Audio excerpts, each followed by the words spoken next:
Mas a gente vive na contramão do mundo. A pergunta de Rochinha é: o ímpio, aquele que não conhece a Deus, aconselha a porta larga. Baixa a quilometragem do carro, você vende rápido. E ridiculariza aquele que busca a porta estreita.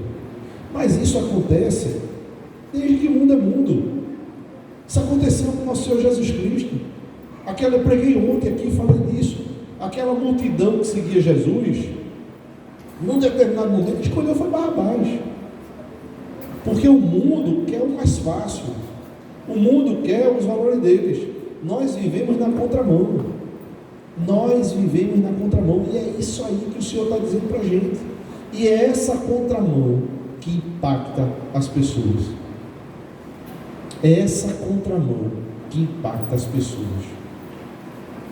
Eu estou lendo um livro chamado O Sobrevivente. Eu já li e estou lendo de novo.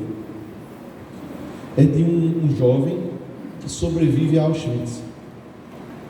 E ele depois veio para o Brasil, constituiu família e morreu velhinho, morreu com mais de 80 anos. E ele escreveu esse livro é muito bonito, muito forte. E quando eu era mais novo, eu ficava pensando, eu assistia aqueles filmes da Segunda Guerra, e eu ficava pensando, não era tão mais fácil para o povo judeu dizer que não era judeu?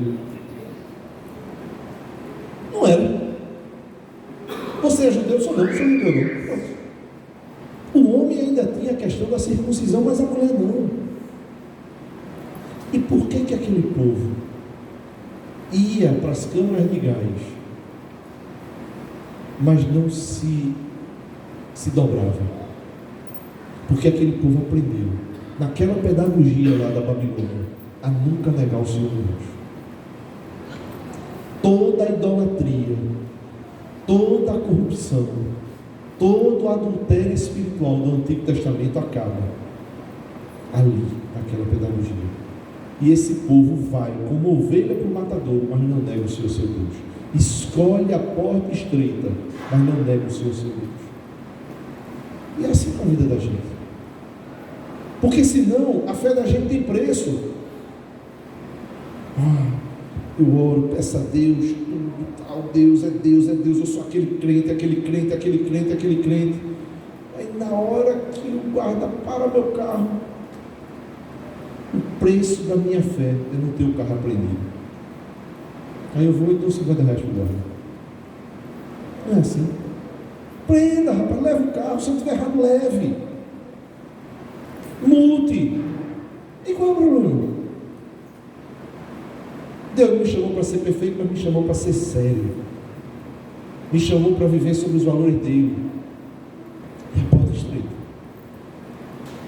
Ontem estavam me perguntando por que eu não faço determinados relacionamentos comerciais na minha empresa. Eu disse assim, porque eu tenho medo de me corromper. Porque pode ser que isso aí seja o preço da minha fé, e minha fé não tem preço, então eu preciso. Eu já vi sem nada. Há 15 dias eu estive em Feira de Santana, me fez um bem tão grande. A palavra do Senhor diz que, eu estou cortando o tempo das perguntas. A palavra do Senhor diz que a gente precisa trazer à memória aquilo que nos dá esperança.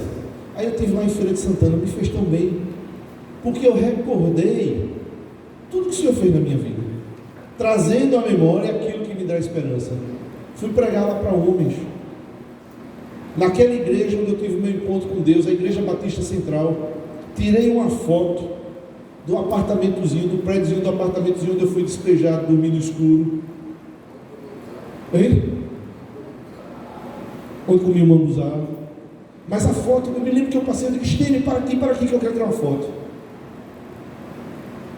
Tem uma palavrazinha no hebraico que diz assim, Itkon, não esqueça. Me fez um bem tão grande, porque às vezes a gente esquece. A gente está aqui, sobe no púlpito, prega, não sei o que, e a gente esquece. E quando a gente se lembra, a gente vai para a porta estreita, porque a gente sabe que Ele ama. Amém? Amém. E aí, Paulo? Pastor, pessoas que é casada, no começo, assim, casou, os dois não são cristãos. Aí a mulher é cristã e o marido fica pedindo, você me conheceu na dança, você sendo vazio e fica colocando o casamento, nesse caso, ela como cristã, como é que ela deve acompanhar ele de vez em quando, que ele fica botando o casamento em jogo, fazendo essas vantagens. Como é que a pessoa Essa pergunta é muito boa.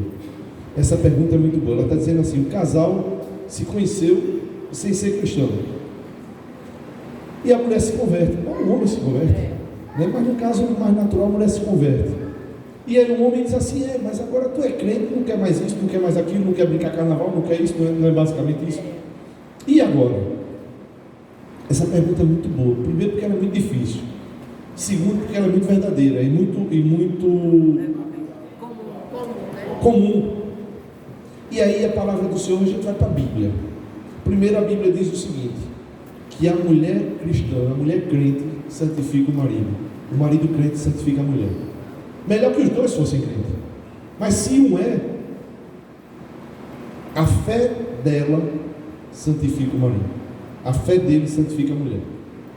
A palavra do Senhor também diz que a mulher sábia edifica o lar. A palavra do Senhor também me diz que tudo me é lícito, mas nem tudo me convém. Então, quando a gente ouve esses 3 textos bíblicos, a gente começa a tentar criar um cenário para viver essas contradições que não são fáceis. Mas são reais. Então, há que se ter muita sabedoria, porque ele não vive segundo os seus valores. Na cabeça dele não é errado, mas na sua cabeça é errado. Então você precisa ter muita sabedoria. A mulher, nesse caso, precisa ter muita sabedoria. E uma sabedoria pedindo a Deus para dizer o seguinte: Senhor, até onde eu posso ir? Porque com sabedoria, algumas questões ela vai ter que ceder. Mas aí a gente não vai nem dançar. Vou dançar com meu marido, mas não vou beber. Determinadas conversas comigo não funcionam mais. Determinados papos comigo não funcionam mais. Porque se você transige em tudo, na verdade você se conforma, no sentido de se amoldar àquele mundo, e você não é mais daquele mundo. Você está acompanhando o seu marido ali, mas você não é mais daquele mundo. Agora, se você simplesmente diz assim: olha, eu não vou e tu vai, você não está agindo com sabedoria. Porque o inimigo de nossas vidas vai botar um ao lado para alcançar ele. Então a gente tem que ter muita sabedoria e pedir muito a Deus. Essa resposta não é uma resposta que tem uma linha contínua, mas à luz da Bíblia, a mulher sábia edifica o lar. Então você tem que agir com sabedoria. O Senhor me dê sabedoria. Tem coisas que a gente não pode transigir, e você não vai transigir. Agora, uma coisa eu sei: quando um é cristão e o outro não é, a responsabilidade maior está em cima de quem? Do que é cristão. Que a palavra do Senhor diz que é o que muito é dado, muito é cobrado. Às vezes nos gabinetes pastorais, Silvinho, eu recebo normalmente uma mulher muito sofrida: aquele traste fez isso. E às vezes normalmente o cara é um traste mesmo. Aí eu digo assim: você quer restaurar seu cabelo? Eu quero. Eu digo: ore. Mas ele não ora. Eu digo: ele não ora para mim, não é surpresa nenhuma, mas você tem que orar. E orar por ele, e orar para ele. Porque mas aí eles vêm bem brigar. Eu digo: não brigue. Pastor, mas ele quer brigar. Claro que ele quer brigar. O Espírito Santo não está guiando aquele coraçãozinho, mas está guiando o seu. E quando um não quer, dois não brigam. A responsabilidade, mas pastor, ele está errado. Eu sei que ele está errado. Mas é você que tem o Senhor no seu coração. É você que conhece a palavra de Deus. É você que precisa agir segundo a palavra de Deus. Não é o cara que bate na minha face que precisa agir segundo a palavra de Deus. Sou eu oferecendo a outra face. Agora é duro, é difícil, mas é assim. Diga mesmo.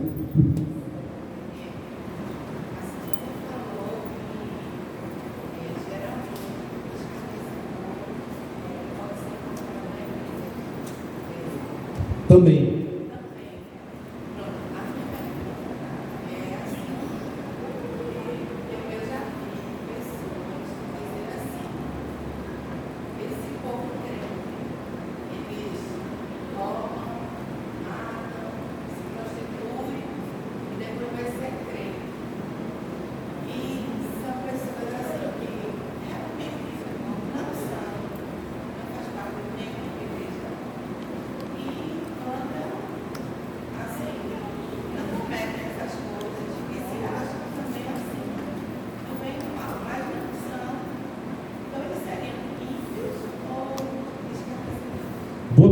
Mary está perguntando, porque eu trouxe o escarnecedor mais para a realidade da gente aqui, para o nosso mundinho.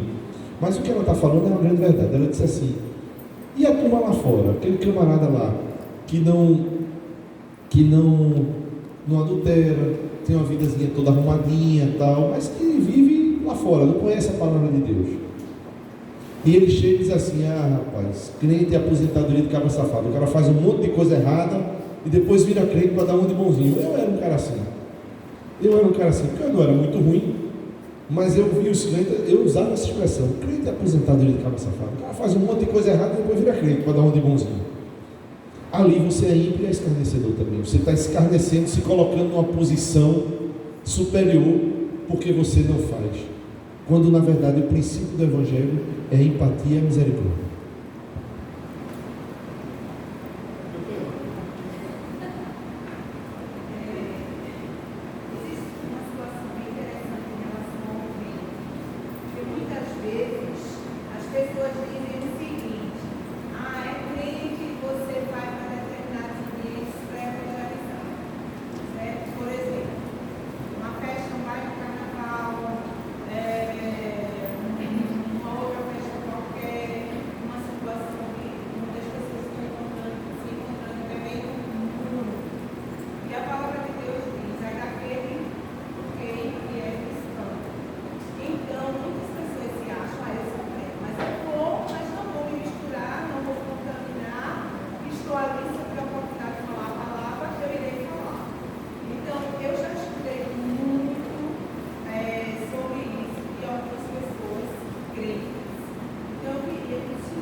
Boa pergunta. Eu vou para o Galo da Madrugada evangelizar aquele povo. Eu vou para a galera, não vou no grupo da igreja para evangelizar não. Porque a senhora está dizendo assim: o crente diz eu vou, mas eu vou para evangelizar. Eu estou no meio da galera, marcar todo mundo, a turminha toda, todo mundo vai para o Galo da Madrugada e todo mundo vai encher a cara, mas eu não vou beber e vou estar lá evangelizando. Tem dois aspectos aí, tá certo? A sua pergunta que é muito boa. O primeiro aspecto é o seguinte: isso é verdade ou não? Porque ele pode ser um grande cínico, tá certo? E se for um cínico, aí não tem jeito. Aí precisa da graça e da misericórdia do nosso Senhor Jesus Cristo tocando naquele coração. Não, eu estou indo para evangelizar. Tá, não, está empafado. E pior do que o ímpio que está indo lá achando que está nada errado, você é o pecador, está no caminho do pecador e dando uma de bonzinho. É um grandíssimo hipócrita. Entendeu? Então esse precisa da graça do nosso Senhor. O Espírito Santo toca naquele coração. Esse precisa ser evangelizado. Mas tem um inocente, tem um pouco sábio, que acha que vai lá pregar o Evangelho. O que é que eu acho? Eu acho que o Senhor diz assim, no versículo que eu já: tudo me é lícito, mas nem tudo me convém. Tudo me é lícito, mas nem tudo. Tem coisas que não me convém. Então vamos pensar aqui num cenário mais próximo da realidade. Minha cunhada faz aniversário, vamos supor, na época de carnaval. Aí ela faz uma festinha de carnaval na casa de praia lá dela, ou da família, enfim, ou na minha casa. Aí eu vou ser aquele camarada que vai dizer: não quero. Peraí, isso é um cenário. Outro cenário, eu ia evangelizar no Galo da Madrugada. Eu saí com a turma que vai beber, farrar, não sei o que, e dizer que estou ali evangelizando eles. Então, tem dimensões. E outra coisa, eu fui chamado para esse tipo de evangelismo, porque o que acontece é o seguinte: eu tenho problema com álcool. Meu irmão, você não vai evangelizar ninguém com problema com álcool, no ambiente com álcool, porque você tem problema com álcool. Eu vou evangelizar numa casa de prostituição. O camarada que tem problema com prostituição, não adianta. Deus não vai cobrar isso de você. Deus vai colocar. Eu nunca tive problema com álcool, zero. Então eu não tenho problema nenhum de trabalhar e evangelizar alguém que tem esse problema. Agora, eu ir para um lugar que é a minha fraqueza? Então, quer dizer, tem que se ter muito. E outra coisa, independente disso, tem que ter limite. Porque a gente vai até determinado ponto. A gente vai agora. O ambiente de trabalho. Você está num churrasco de confraternização do trabalho. Aí estão servindo cerveja na mesa. Aí você se levanta e sai? Não. Talvez você sentado ali, sem beber, mostrando que pode estar bem, feliz, sóbrio, e com toda a possibilidade ali de pregar o Evangelho. É um cenário completamente diferente. Entendeu? Às vezes a gente pega, porque a grande realidade é o seguinte, vamos ser sinceros, a gente pega um pezinho para fazer o que a gente quer. A gente pega a situação extrema. Eu conheço gente que diz assim, já um dia desse eu ouvi isso, eu estava no café da manhã dos homens, lá na Record, e aí tem as perguntas, e aí perguntaram assim, pastor, aí falaram da Segunda Guerra, dos judeus, numa situação extrema, eu estou escondendo um judeu na minha casa, aí chega um alemão nazista, bate na porta, tem um judeu aí, eu sou crente, eu falo a verdade ou minto? Essa pergunta é muito comum, não é só muda o desenho da pergunta, mas essa pergunta é muito comum. Eu disse, meu irmão, diante do inevitável, o mal menor. Agora, quantas vezes aconteceu isso na tua vida? Porque na verdade a gente usa o extremo para justificar a minha mentirazinha nossa de cada dia. Essa é a grande verdade. Quantas vezes acontece essa situação extrema na vida da gente? Não é verdade? Então o camarada diz assim, eu vou para ali para o evangelho, ele está indo para a farra. Porque na verdade a gente mistura isso. Quantas vezes acontece essa situação extrema? Que se eu não mentir, alguém vai morrer, ou vai existir um caos. Mas a gente usa a situação extrema para justificar a mentira, o erro nosso de cada dia. Rochinha e depois Maria do Carmo. Ela falou sobre pecar e analisar. Quando você peca, e você sabe o perdão, e recebe perdão, mas você arrepende. Para a pessoa que recebe esse perdão, não é a banalização do perdão. Espera aí, deixa eu entender. Quando você peca, recebe o perdão. Você pega sabendo que você vai perdoar. Mas é perdoar e não se arrepende, vai fazer de novo. Não, a condição do perdão é o arrependimento. É o arrependimento? Se você não se arrepender, não tem perdão. Agora, se você fizer tudo de errado, tudo, você for um Davi, num pecado só, você abrir a caixa de ferramentas e pecar tudinho, que foi o que Davi fez, numa situação só, ele adulterou, matou, influenciou, foi sino, foi um escambau. Mas ele, pequei, Salmo 51, se eu me arrependo, está perdoado. A condição do perdão não é o tamanho do seu pecado. A condição do perdão não é o seu merecimento. A condição do perdão é o arrependimento. E aí entra a grande questão. Deus sabe. Deus sabe.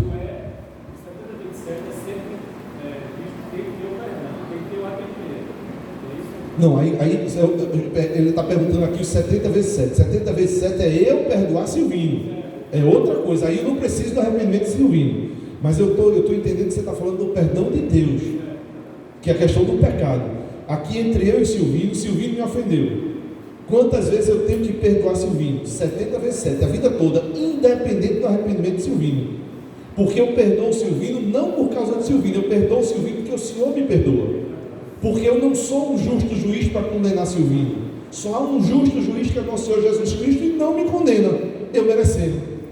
Aí a oração do Pai Nosso diz assim: perdoa os nossos pecados, assim como nós perdoamos aqueles que nos têm ofendido. Perdoe nossas ofensas, assim como nós perdoamos aquele que nos tem ofendido. É outra coisa. Agora, diante de Deus, é necessário o arrependimento sincero. Agora, se eu não me arrependi, não há. Se não há arrependimento, não há perdão. Mas, assim, pegando o gancho dele, pelo que eu entendi, na questão do pecado, com Deus, o que nasceu de novo, o que está, vamos dizer, mortificando a sua carne, que está querendo ter mais uma vida espiritual espiritual, esse pulo do gato, você se posicionar nas coisas espirituais que é sua, para não ser um pecadeiro, quer dizer, uma pessoa que peca costumazmente, e sim pecar por acidente, né? Isso não. Então, para Deus, Ele sabe a sua motivação interior, não é? Estou pedindo perdão, vamos dizer ali que eu caluniei, uma coisa falsa, uma coisa feia, mas aí peço perdão, me arrependo, tal, não sei o quê, mas aqui é na família, tal, aí daqui a uns 3 meses eu calunio de novo. É perdoado de novo. Sim, mas aí é uma coisa que a própria pessoa não trabalhou ainda o seu domínio próprio, entendeu? Está sendo um pecado contra os mais e não acidental. Então é uma pessoa que de vez em quando está caluniando o outro. Você acha que Deus... Boa pergunta. Boa pergunta. Vamos lá, boa pergunta. Essa é a minha visão. Boa pergunta. Eu repito o pecado. Claro que todo mundo repete o pecado. Claro, porque a gente peca na nossa fraqueza. A gente peca na nossa fraqueza. Então, repetir o pecado não quer dizer uma vida em pecado. São duas coisas diferentes. Repetir o pecado não quer dizer uma vida em pecado. Uma vida em pecado é o seguinte: eu sei que estou errado e vivo fazendo isso deliberadamente. Isso é um cenário. Isso é uma situação. Agora, eu tenho alguma fraqueza. No começo, essa repetição é mais constante. Deus vai trabalhando. Porque a questão da relação com Deus é que é tudo muito simples. Ele conhece a gente por dentro. Eu posso enrolar vocês podem me enrolar, eu posso enrolar o bispo pode me enrolar, mas eu não engano Deus. Ele sabe. Quando eu me arrependo, Ele sabe. Quando eu digo a Ele: Senhor, eu não vou fazer isso mais nunca, Ele sabe, olhando para mim dizendo: ô meu filho, eu estou achando que eu ainda vou fazer, porque tu ainda não está pronto. Mas eu estou dizendo que não vou fazer mais nunca, e Ele sabe que eu estou dizendo. O apóstolo Paulo diz assim: o bem que eu quero eu não faço, mas o mal que eu não quero eu faço. Mas o bem que eu quero, Ele quer. E Deus sabe. Deus sabe. A situação com Deus é o seguinte: é muito simples, porque é verdade. Porque Ele é a verdade. Deus não gosta da verdade não, Deus é a verdade, Ele está na verdade. Então, quando eu digo a Ele a verdade, Ele sabe, ainda que a verdade eu seja pobre, pequeno, falho, pecador, mas na frente eu vou dar uma tropeçada. Agora, sabe uma coisa que acontece? Quanto mais eu me aproximo de Jesus, mais eu peco. Eita, agora lascou, e agora? É porque mais eu tenho consciência do pecado. Quanto mais distante, o ímpio acha que não está pecando. O cara tem 3 mulheres e diz: não estou pecando não. Porque amor, eu amo as 3. Deus botou amor no meu coração pelas 3, e agora? O problema está com Deus que botou esse amor todo. É lascívia, meu irmão. É sem vergonhice. Entendeu? Mas o cara acha que não está pecando. Aí, porque a grande realidade é essa. A grande realidade: quanto mais eu me aproximo de Deus, quanto mais eu venho para o semeador na segunda, para um culto na quarta, para um culto no domingo, quanto mais eu leio a Bíblia, mais eu tenho repugnância de mim. Porque eu vou me aproximando mais da luz e vou enxergando mais aquela lama que Ele está tirando. Achei tão bonito. Deus tira a gente da lama, mas vai tirando a lama da gente no processo. Quanto mais perto eu estou da luz, mais eu enxergo a minha lama. Pedro se achava bom. Senhor, vou contigo até a morte. Aí o Senhor olha para ele: menino, vai me negar hoje 3 vezes. Será que Pedro estava dizendo aquilo ali da boca para fora? Não, ele acreditava. Senhor, ainda que todos te deixem, eu jamais te deixarei, vou contigo até a morte. E a verdade é que a gente diz isso para Deus. Ou que evangélico, ela faz o possível: olha, agora não largo mais nunca. Aí no primeiro silêncio, ou no primeiro não, ou na primeira tempestade, a fé da gente fraqueja. Mas ali a gente disse de verdade. E aí quando a gente se arrepende, quando Pedro vai chorar lá, aquelas lágrimas, arrependido, envergonhado, aí o Senhor diz assim: vem para cá, meu filho, vamos. Vamos caminhar mais um pouquinho? E será que Pedro não errou? Errou. Errou até morrer. Mas é outro tipo de erro, entendeu? É um erro que faz parte da minha natureza pecaminosa. Mas eu não quero. Eu quero andar com Ele. Tanto por isso que quanto mais a gente se aproxima de Deus, mais dói o pecado. Não acontece isso, não? Dói, machuca, dói, porque a gente sabe, poxa, eu não devia ter feito isso.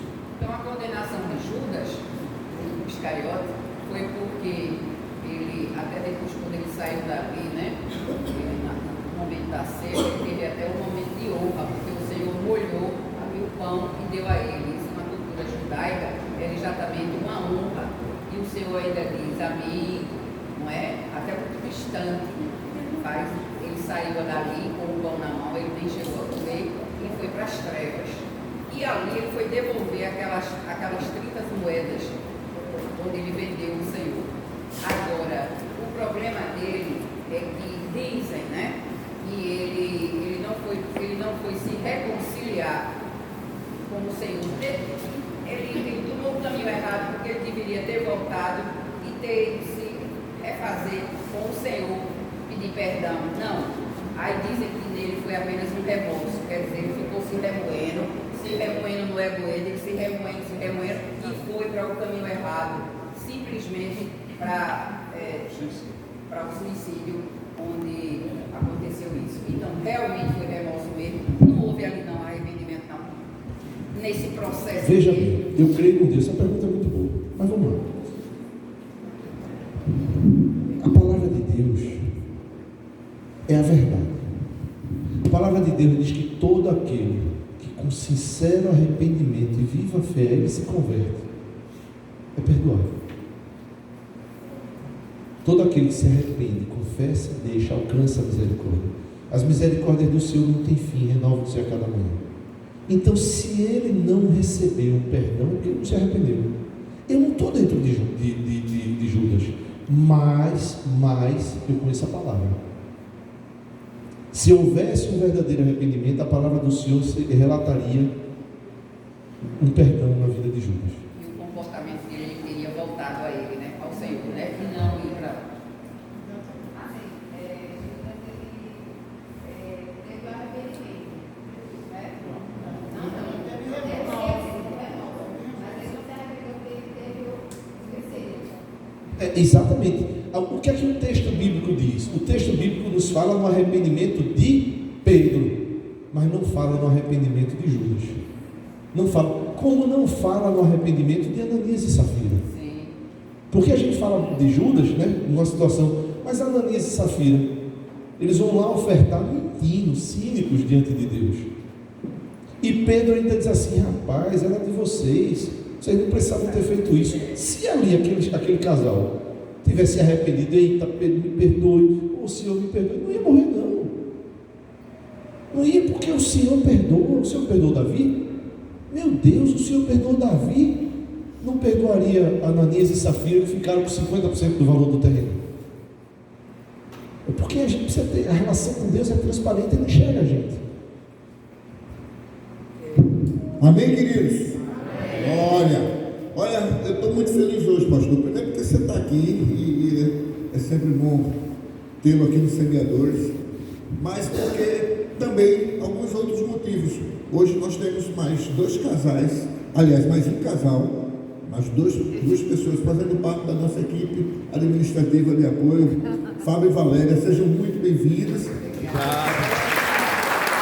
Ainda estão sendo camisa, mas vai voltar na camisa preta, fazendo parte da equipe dos semeadores. E a gente está garimpando mais e mais pessoas, porque a seara é grande, mas os trabalhadores são poucos. Ele está aqui orando ao Deus da seara para ele mandar mais trabalhadores.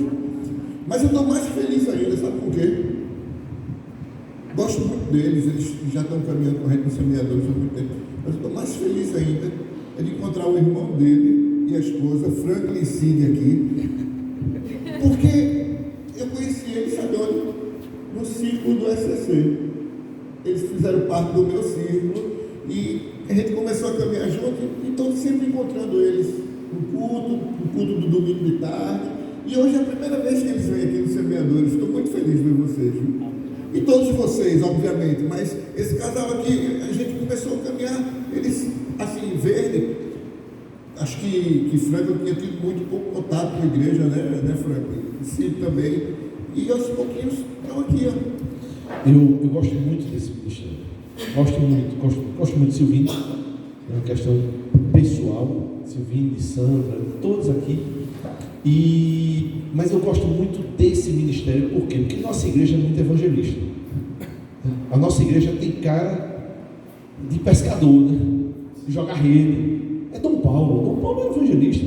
Ele conta, eu acho tão bonitinho. Ele disse que quando viajava para São Paulo, ele ia muito para São Paulo.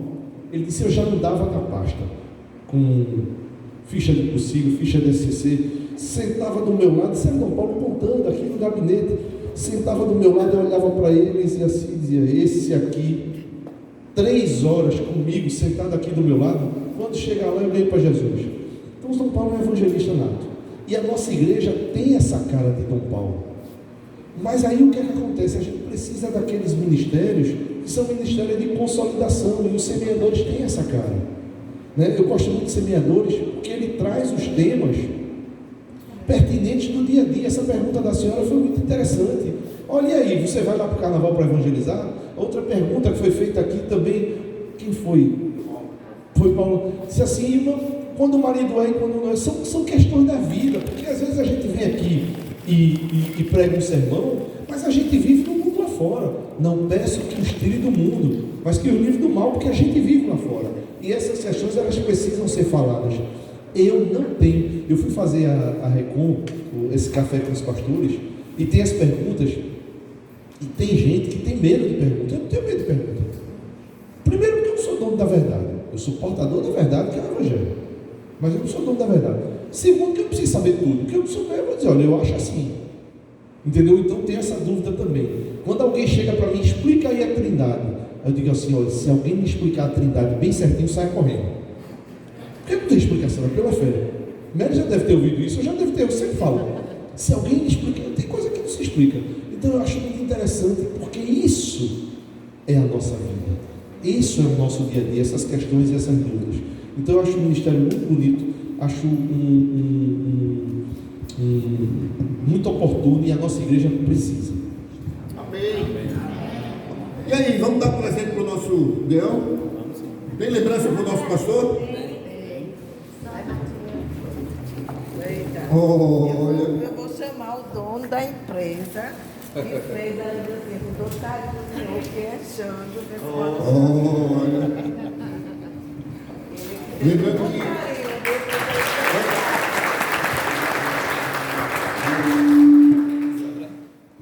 antes da gente sair, a gente vai juntar para fazer a selfie. Não esqueçam, gente. E lá na descida, onde é que vai ser o lanche? Na livraria ou na livraria? Ali na livraria vai ter um cafezinho pra gente, um lanchinho, então está todo mundo convidado, não paga nada. Mas antes de a gente fazer a selfie, tem uma pessoa que queria dizer algumas palavras para o nosso Deão. No final eu quero dizer umas palavras para o Deão, depois não. É todo mundo que eu dou o microfone da Mabela, eu gosto muito dela. Vem embora, Fábio. Pega esse aqui está na microfonia. Boa noite. Boa noite. É um momento muito importante, né? Porque nem todos os dias a gente tem uma pessoa tão maravilhosa aqui nos Semeadores. E hoje, para mim, esse momento é só de gratidão. Para mim e para Evaldo. Porque muitas vezes, quando nós estávamos em crise, eu corria logo para Sirlan e dizia: Sirlan, estou precisando de um ombro amigo, estou precisando de sua ajuda. E ele dizia: estamos juntos, nunca desista, porque sempre vale a pena. E eu não desisti, como ele sabe, como vocês sabem. Quando eu estive doente, a primeira pessoa que minha filha correu foi para Sirlan. E ele disse: Laís, eu não estou aqui, não estou em Recife, mas a gente vai ficar entrando em contato. Então, quando eu saí do hospital, a primeira pessoa que ficou sabendo foi Zirlão. Eu passei uma mensagem, fiz a cirurgia, estou bem, tive alta, estou em casa já e estou bem e obrigada por tudo. Então, ele teve também o prazer de conhecer a nossa família. Foi ele que batizou a nossa neta, a Alice, né, que já faz parte da igreja, foi batizada aqui, apresentada, já frequenta o berçário, desculpa, está dando as costas para você. Já frequenta o berçário. Então, ela vem às vezes ela participa do culto, mas às vezes ela fica no berçário. Então, é muito importante ter você em nossas vidas e que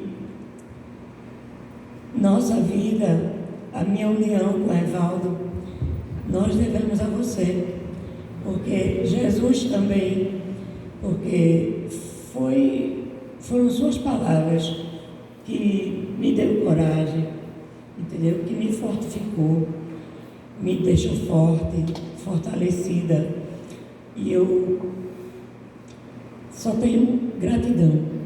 Muito obrigada. E eu sei que eu não também vai dar palavra.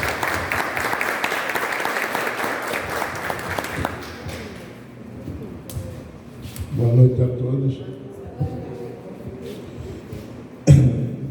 Vou falar pouco, não vou falar tanto quanto a Fátima falou, mas eu quero fazer um agradecimento do público, porque, na realidade, eu frequento a igreja aqui desde 2007 e frequentei um outro ministério, mas faltava alguma coisa. E depois eu me afastei, fiquei um tempo fora, morei no Rio. E quando eu encontrei com a Fátima, foi quando eu me reaproximei da igreja. E hoje eu estou tendo a oportunidade de agradecer o acolhimento que nós tivemos, tanto eu quanto ela, nos semeadores. Na pessoa do Silvino, do pastor Silvano, do nosso pastor Luna, né? Então, isso, e de todo o restante dos semeadores, das pessoas que compõem os semeadores. Porque, na realidade, eu acho que é quando a gente... Não é que avive a nossa fé, não é que aumente a nossa fé, mas é que a gente se sente fortalecido, quando a gente é bem acolhido, quando a gente tem condições de conversar, a hora que o calo aperta, né, a gente já sabe com quem vai conversar e vai pedir uma orientação, porque muitas vezes a nossa solução está na nossa frente, só que a gente não enxerga. Então, a orientação daquelas pessoas certas, elas fazem nos colocar no lugar certo. Tá bom? Então, muito obrigado a todos.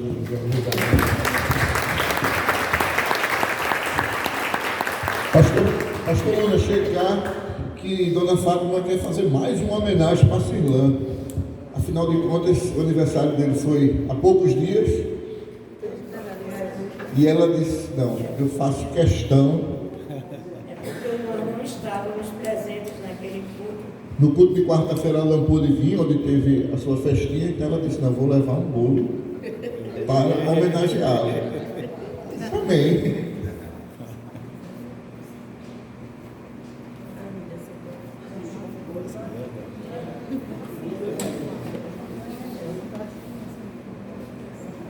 Isso tudo é para acender a vela, viu?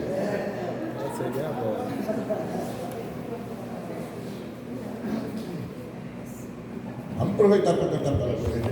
Deixa eu acender.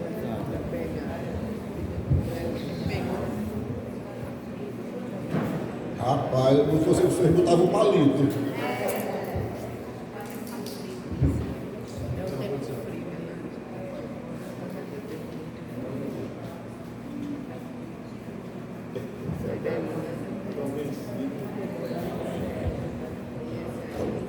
Vamos lá. 1, 2, 3. Parabéns pra você. Essa data querida. Muita felicidade. Muitos anos de vida.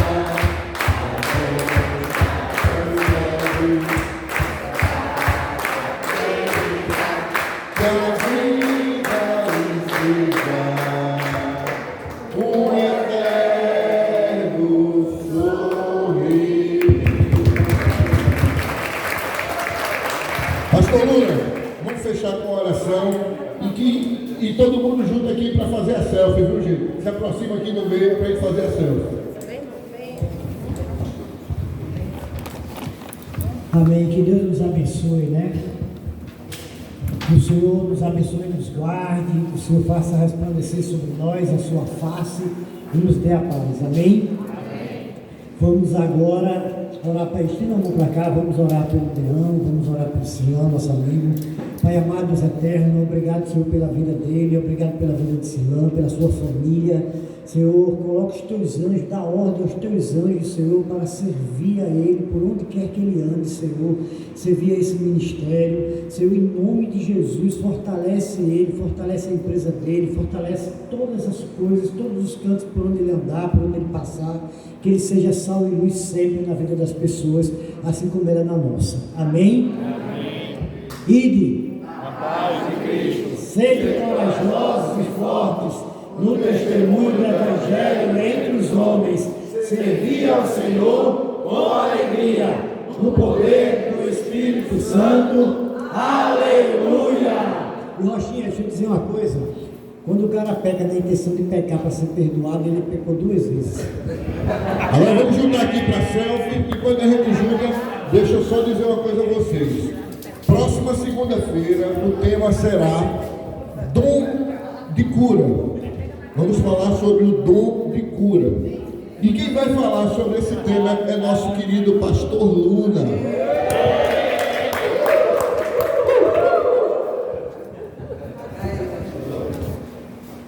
Está na frente da garra quando ele traz isso aí.